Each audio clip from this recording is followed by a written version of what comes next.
Sudah mulai.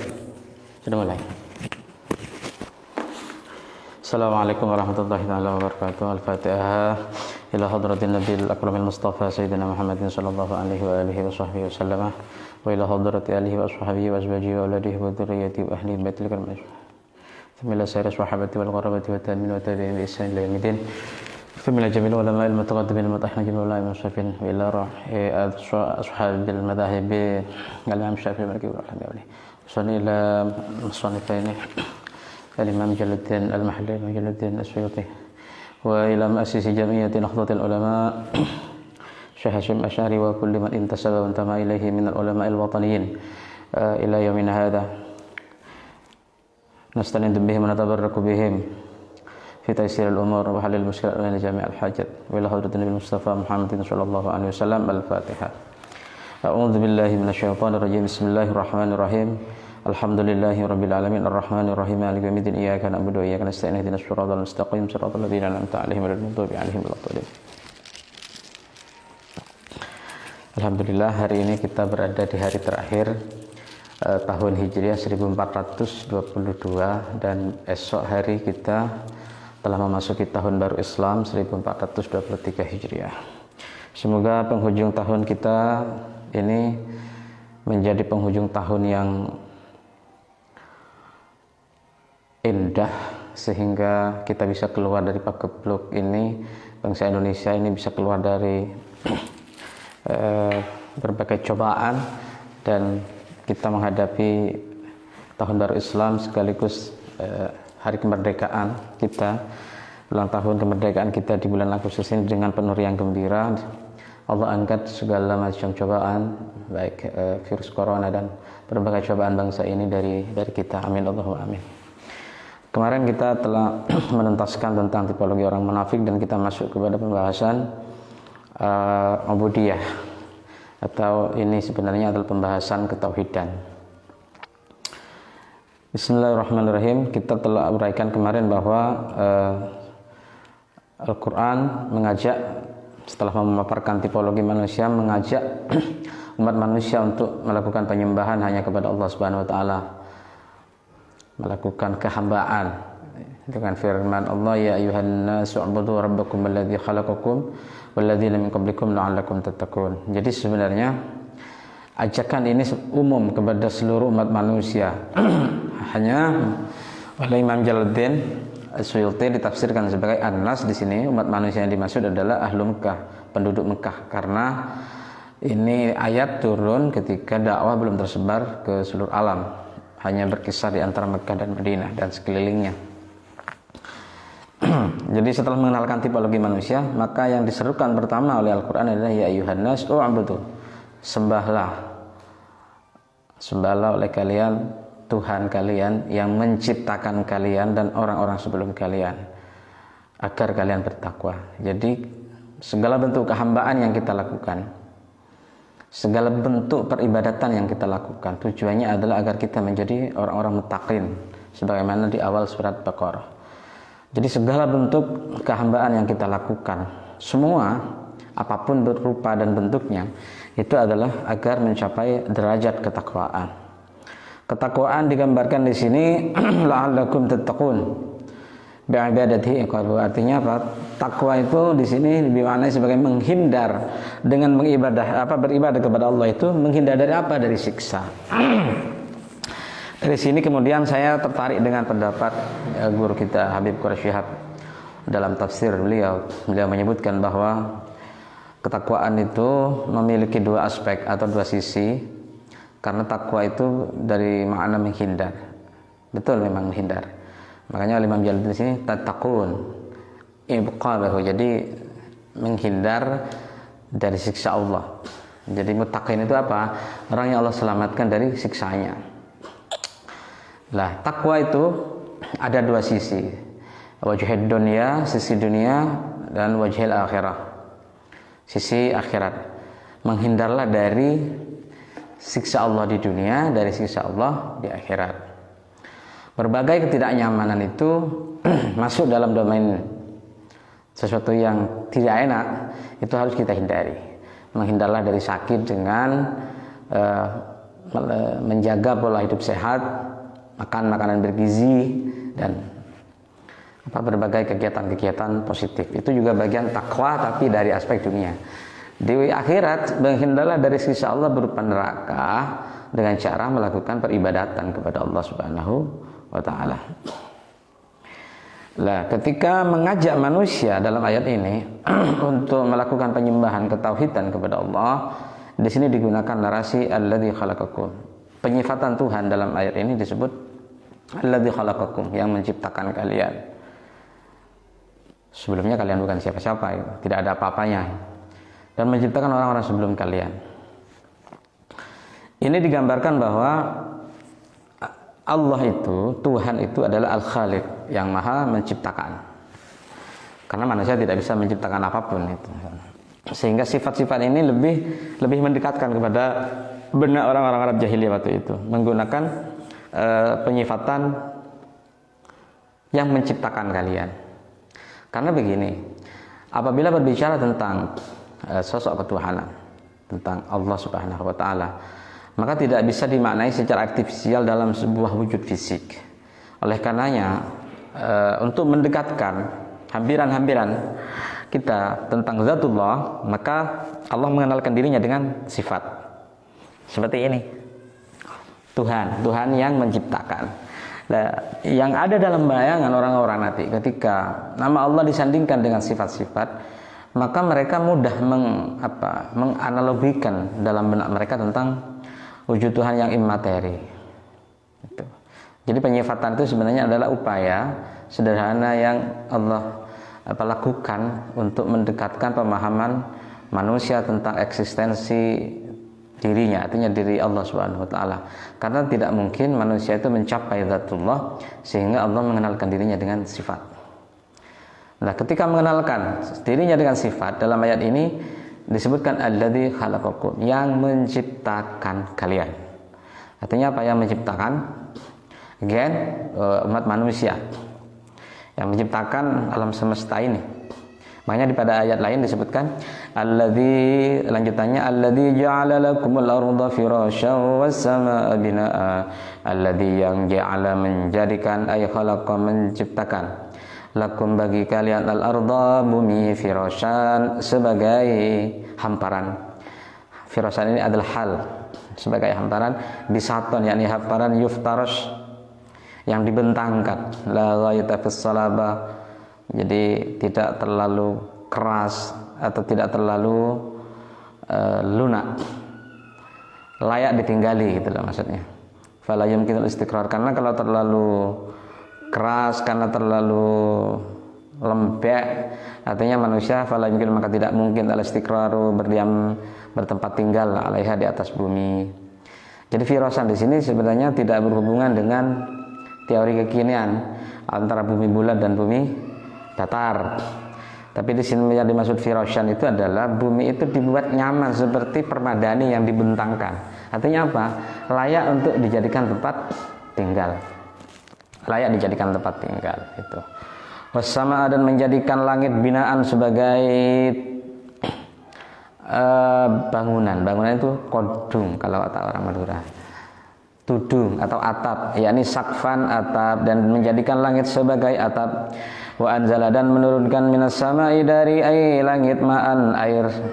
Fa akhraja, maka mengeluarkan Allah bihi dengan sebab air itu, min dari anwa'i bermacam-macam as-samarati, buah-buahan, rizqan sebagai rezeki, lakum bagi kalian, ta'kuluna yang kalian memakan hunya.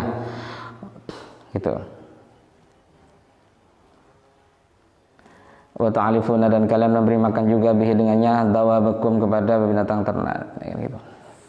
Artinya begini, hal-hal yang disebutkan dalam ayat ini, jadi alladzi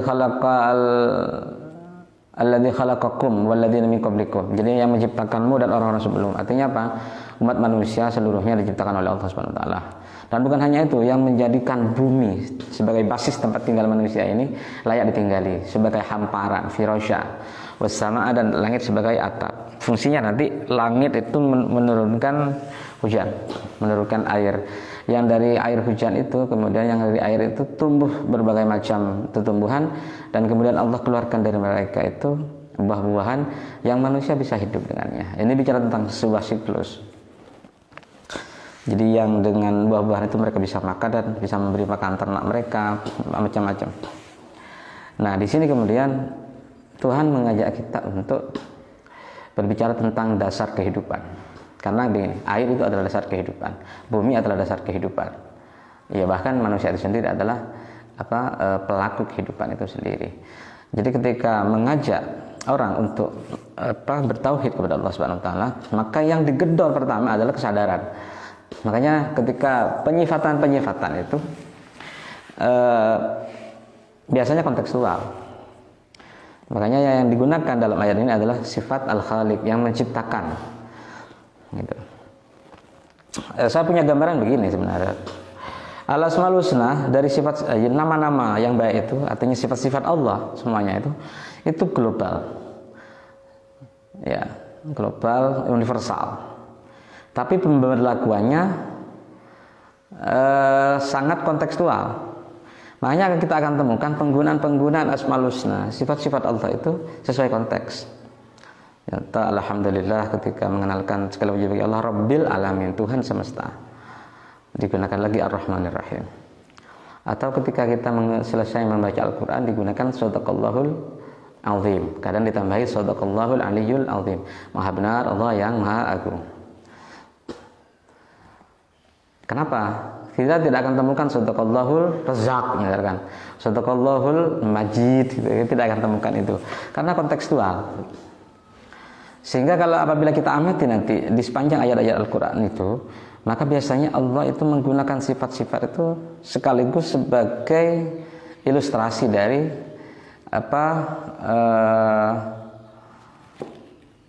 dari keadaan yang diceritakannya. Atau begini, di sebuah ayat misalkan disebutkan wa allafa baina qulubihim, dan menyatukan hati mereka orang-orang mukmin itu. Lau anfaqta ma fil ardi jami'an ma allafta baina qulubihim. Andaikan engkau infakkan apapun di muka bumi ini untuk menyatukan hati umat manusia, ma allafta baina qulubihim, kamu tidak akan bisa menyatukan mereka. Walakinnallaha allafa bainahum, tapi Allah yang menyatukan hati mereka. Innahu azizun hakim. Sesungguhnya Allah Maha Aziz, Maha Perkasa, Hakim, dan Maha Bijaksana. Nah, penggunaan Aziz dan Hakim ini sesuai konteks. Kenapa? Konteks yang disampaikan dalam Al-Quran adalah konsep menyatukan hati umat manusia, menyatukan hati orang. Nah, dalam menyatukan hati orang, Allah menggunakan dua sifat. Innahu Azizun Hakim. Aziz itu Maha Perkasa, menunjukkan powernya, tapi saat yang sama Hakim, Maha Bijaksana. Sadaqallah, Maha benar Allah Al-Azim. Sadaqallahul Azim, Maha benar Allah yang Al-Azim, yang Maha Agung. Ini juga gambaran bahwa kadang seseorang itu dia terlepas, ini manusia ya, terlepas dia benar atau salah, tapi ketika dia menjadi orang besar, dia mesti benar di mata publik gitu. Kadang begitu. Ketika memberikan rezeki, innallaha huwar razzaqu dzul quwwatil matin. Misalkan yarzuqu may yasha. Innahu huwar razzaqu dzul quwwatil matin. Bahwasanya Allah itu adalah zat yang maha memberikan rezeki, tapi bukan hanya itu, dzul quwwah, yang maha memiliki power, kekuatan, al-matin, yang kokoh. Jadi penggunaan sifat-sifat Allah itu kontekstual, walaupun sebenarnya sifat-sifat Allah itu sangat universal gitu. Sama dengan ayat ini ketika menggunakan sifat Allah alladzi khalaqakum, yang menciptakan. Jadi karena memang begini, kita urai dalam ayat ini. Pertama ada ketauhidan, yakni ubudu, ketauhidan. Tauhid itu berarti mengesahkan Allah, memberikan makna satu dengan segala maknanya hanya kepada Gusti Allah Subhanahu wa taala itu. Terus yang kedua, ketika bicara tauhid berarti relasinya dengan Rabb, ketuhan Allah Subhanahu wa taala. Oke. Tauhid berarti Allah. Lah ketika membincang Allah di sini maka digunakan sifat. Sifat yang digunakan adalah Al-Khaliq, yang menciptakan. Jadi relasinya tauhid itu apa? Tauhid itu bisa didapat pertama apabila kita merenungi penciptaan alam semesta ini. Makanya cara kita untuk bertauhid kepada Allah Subhanahu wa taala itu ada dua. Thariqun minad dakhil, jalan internal, perenungan minal kharij, eksternal. Jadi kita merenungi alam semesta ini. Kita merenungi alam semesta. Gitu.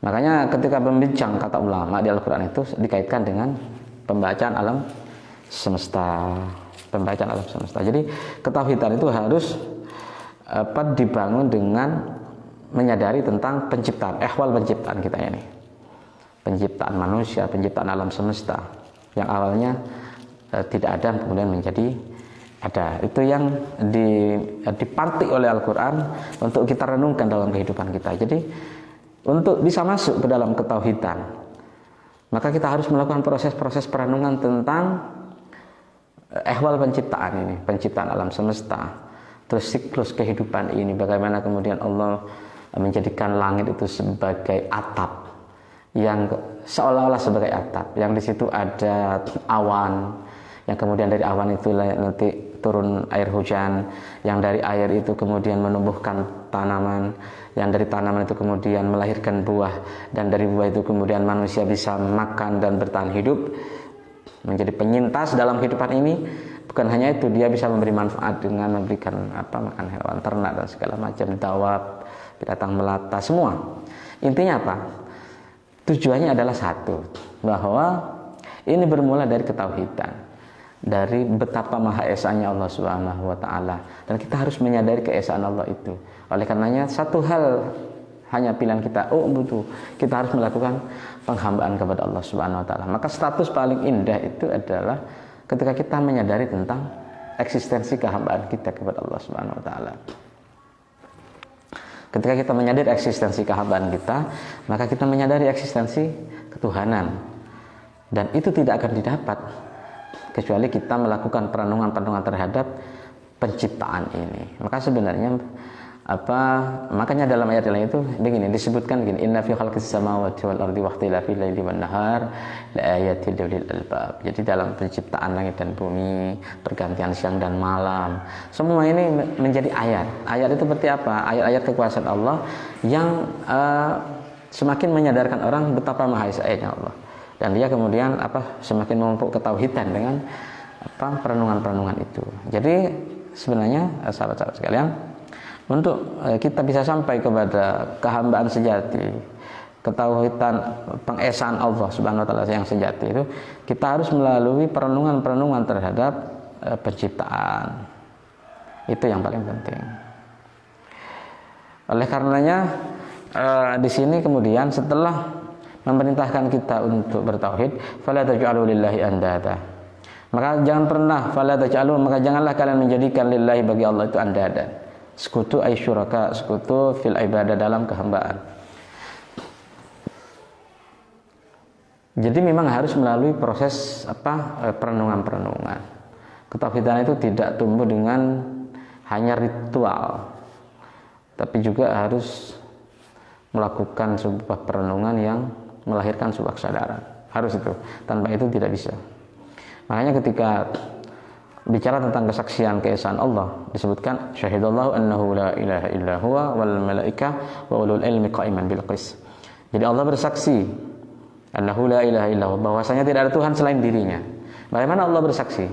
Ya tidak baca syahadat seperti kita, tapi Allah menciptakan sebuah sistem yang tunggal di muka bumi ini, yang tidak saling bertabrakan tapi saling serasi dan mengkomparasi.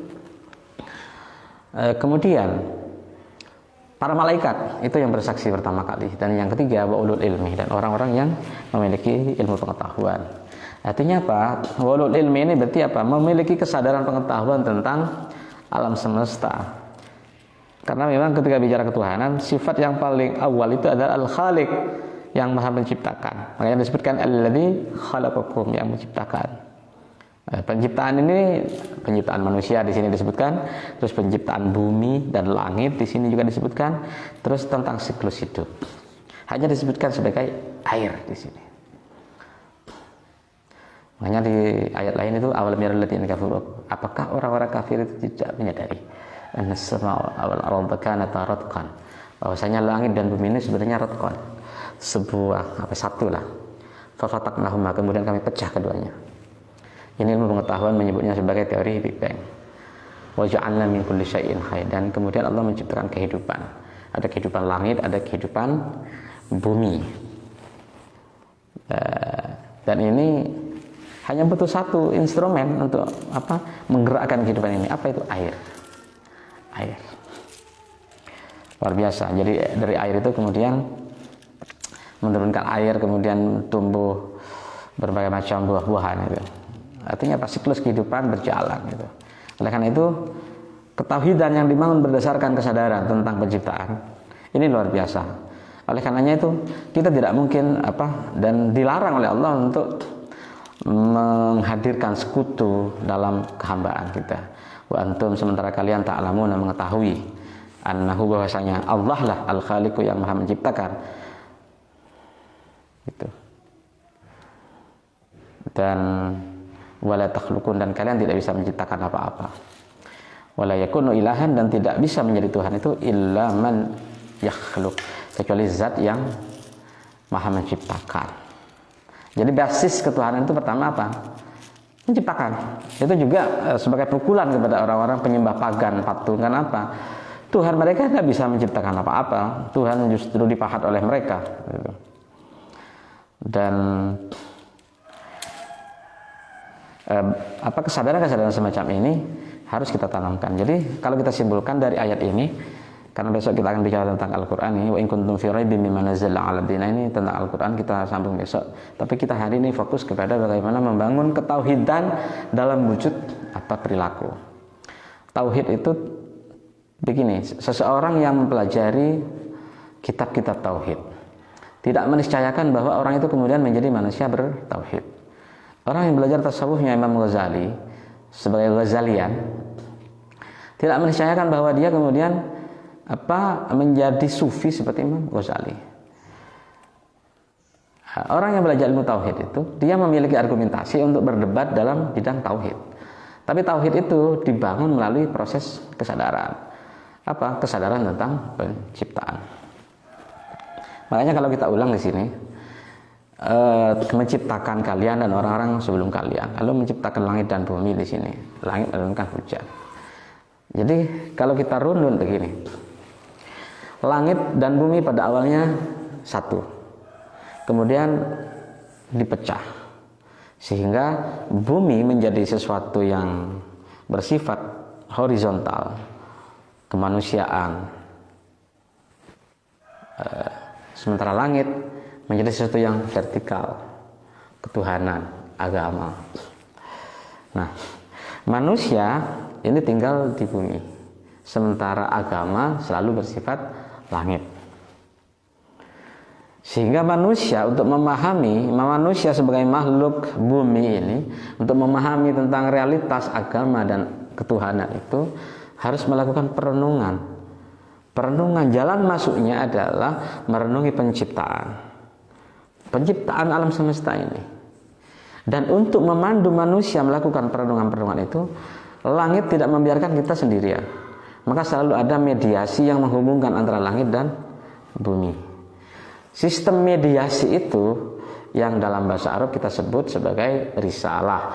Dan orang-orang yang diutus oleh Allah sebagai pemberi kabar langit kepada umat manusia ini disebut para rasul. Dan para rasul itu memiliki manual book yang kemudian disebut kitab. Dan kita juga Allah hadiahi kitab. Nah, oke.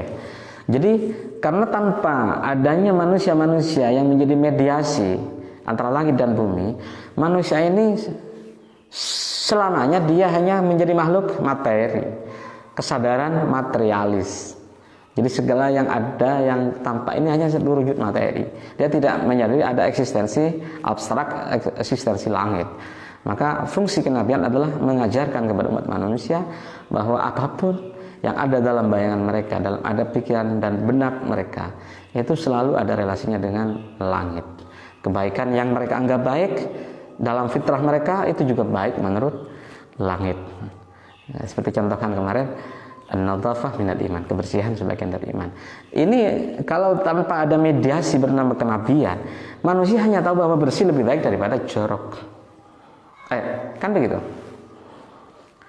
Jadi fungsi kenabian itu kemudian mengabarkan bahwa kebersihan yang dianggap baik oleh manusia-manusia bumi ini bernilai keimanan versi langit. Itu kira-kira.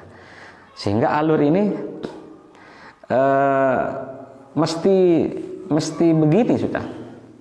Manusia tidak bisa sampai kepada batas ketauhidan itu sebelum mereka merenungi alam semesta. perenungan itu tidak mungkin bisa konstan berjalan dalam kurun waktu yang panjang kecuali ada guide. Guide itu atau yang kemudian secara turun-temurun Allah turunkan kepada umat manusia dalam sistem mediasi ketuhanan, dan itulah risalah, dan merekalah para rasul.